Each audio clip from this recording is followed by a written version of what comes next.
I love people, for I have learned through many experiences, both happy and sad, how beautiful and wonderful they can be.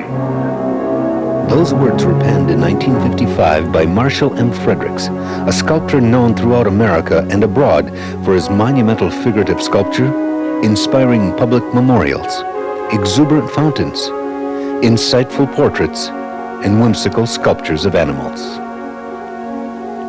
Many highlights of his life's work are on permanent display at the Marshall M. Fredericks Sculpture Gallery, housed in the Arbery Fine Arts Center on the campus of Saginaw Valley State University. As you approach the gallery, you are greeted by a joyous collection of outdoor bronze sculptures, most wearing the light green patina favored by the artist throughout his career. Inside, you come face to face with a festival of forms to delight the senses. There are over 200 sculptures, a small fraction of Frederick's lifetime production. The collection includes the original plaster models for many of Frederick's greatest works. The artist's job really is to free people from the earth and to allow his spirit to soar.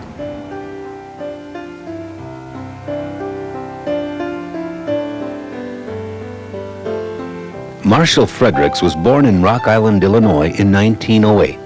His father was a construction engineer, and the young Fredericks would often help his dad on various projects, in the process acquiring an appreciation for the many construction elements and details so vital in his future work.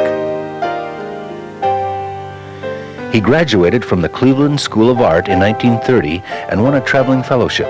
He chose to go to Stockholm, Sweden, to study with the popular figurative sculptor Carl Milles.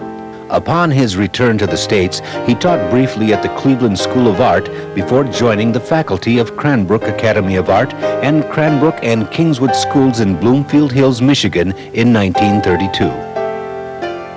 Fredericks remained at Cranbrook until 1942 when he joined the Armed Forces. He served first in the Engineer Corps, later transferring to the Air Corps. Lieutenant Colonel Fredericks retired from the service in 1945 and returned to Michigan to open his studio. He has been here ever since, giving shape to his creativity every day of the week for half a century. These are the important parts of an artist's work, the things you make with your own hands. To gain some appreciation of what's involved in transforming an inspired idea into a three-dimensional work of art, let's take a look at the process. The sculptor often begins by making drawings. Then he forms a small model. Once satisfied with the model, he enlarges it by building an armature, a skeleton of sorts. Then he applies clay to the armature. Once this model is completed, a plaster mold is built around it. When the plaster mold hardens, it is carefully taken apart and the clay removed from the inside. Fresh plaster is then poured into the mold, creating a positive plaster model like these in the Marshall Fredericks Sculpture Gallery. I think it's like a dream come true, and I never really believed it would happen until the people who made it happen did so.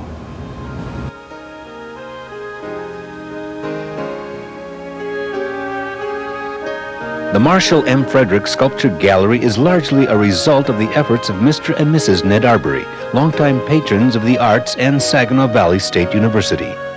Their fundraising effort made it possible to open the gallery in the Arbery Fine Arts Center in 1988. Another stroke of good fortune for the gallery was the fact that the sculptor had saved so many of his models and was willing to donate them. Well, I think it's wonderful to have the opportunity to place so many of my works in one place.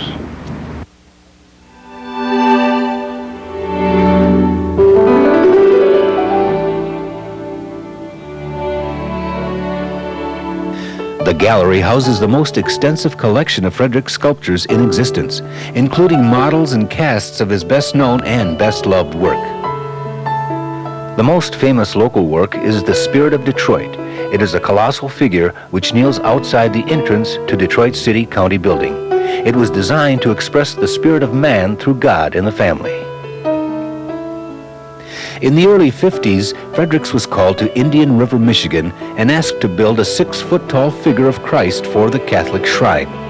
His response was typical of his attitude toward his art. And I said, well, I would open your mind and just absolutely dream about what would be the most exciting thing you could do.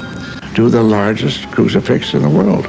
A unique aspect of making the clay model of the Christ figure was how smoothly it seemed to come together.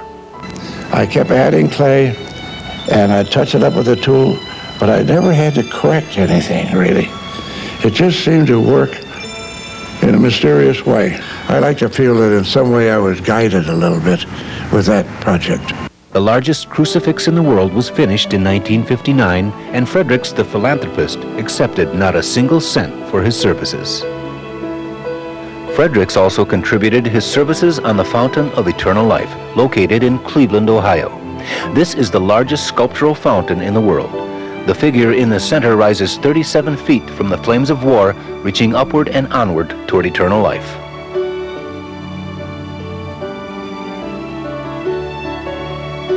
In addition to his religious sculptures and public monuments, Fredericks produced some light-hearted work, such as this delightful boy and his bear. Aesop's fabled lion and mouse were captured in this fanciful work. Few individuals have given so much of their life to their art, and given their art to so many.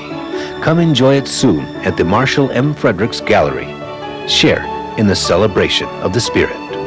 Well, I would like to be remembered for doing sculpture that has meaning for many people, that in some way would inspire them, encourage them, and give them happiness. That would make me happy.